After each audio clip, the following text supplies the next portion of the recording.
Halo semuanya, perkenalkan nama saya Kiara Zahra Maharani dari kelas 12B. Pada uji praktikum kali ini kita akan membuat yogurt. Yuk saksikan. Bahan pertama yang kita butuhkan adalah susu full cream, ada yogurt plain yang original,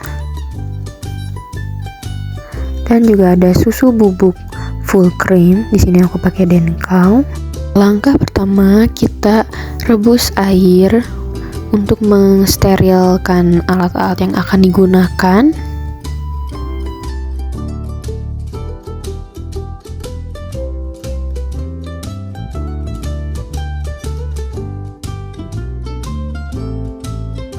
Tuangkan susu putih full cream sebanyak 200 ml ke gelas takar.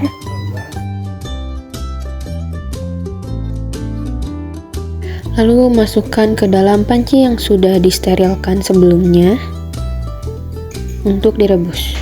Selanjutnya masukkan 3 sendok makan susu full cream bubuk ke dalam panci yang sudah dituangkan susu putih tadi. Lalu diaduk hingga merata dengan api yang kecil, tidak sampai matang. Ketika sudah mulai berbuih, kompor bisa langsung dimatikan.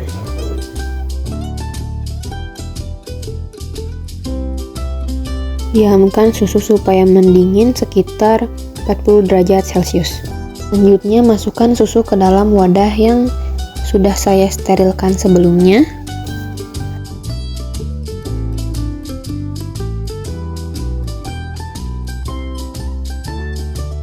Lalu masukkan 1 sendok yogurt ke dalam susu tersebut, atau bisa disebut 2% dari jumlah susu.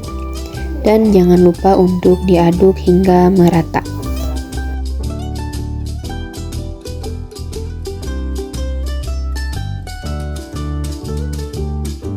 Lalu tutup susu tersebut dengan plastik, lalu dengan penutupnya.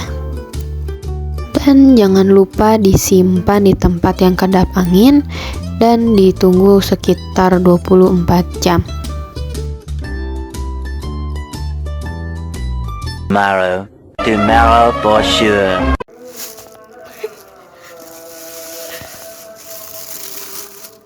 Sendok.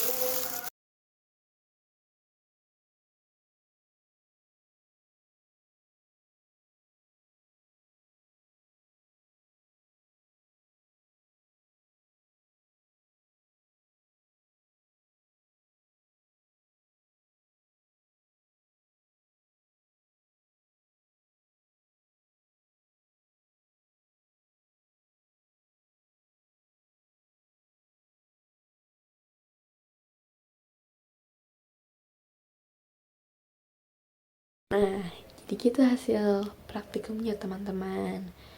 Jadi hasil praktikum yang kemarin saya lakukan itu hasilnya adalah gagal alias basi. Kok bisa ya? Apa ya faktor-faktor yang mempengaruhi kegagalan dalam praktikum pembuatan yogurt ini? Nah, mari kita bahas di video ini. Nah, beberapa faktornya itu, yang pertama ada di starter yogurt. Aku cuma memakai 1 sendok makan saja. Mungkin bisa jadi itu tuh kurang cukup ya perbandingan proporsi bahan lainnya.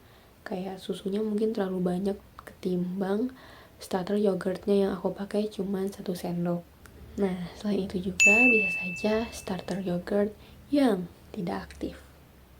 Bakteri pada starter yogurt adalah komponen utama dalam proses fermentasi.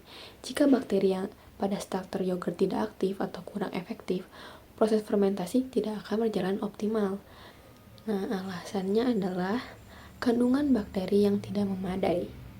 Tidak semua yogurt memiliki kandungan bakteri probiotik yang cukup untuk menjadi starter. Jika yogurt yang digunakan mengandung terlalu sedikit bakteri, proses fermentasi tidak akan menghasilkan yogurt yang diinginkan. Selanjutnya, faktor lainnya juga adalah proses inkubasi yang tidak tepat. Suhu inkubasi tidak stabil atau tidak berada di kisaran ideal 35-45 derajat Celcius, waktu fermentasi terlalu singkat atau terlalu lama sehingga bakteri tidak bekerja dengan optimal atau malah menghasilkan asam yang berlebih atau basi. Wadah penyimpanan selama inkubasi tidak benar-benar kedap udara sehingga memungkinkan kontaminasi mikroba dari udara.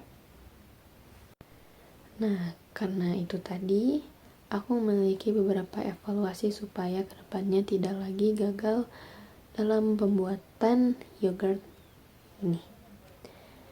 Yang pertama ada, pastikan semua alat itu dan bahannya pun benar-benar steril. Dan yang kedua, gunakan starter yogurt yang masih segar dan aktif. Mungkin starter yogurt Cimor yang aku pakai ini kurang memadai ya, dan bakterinya pun sedikit, jadi itu bakal kurang efektif banget ke yogurtnya. Selanjutnya, perhatikan suhu sebelum mencampurkan starter yogurt.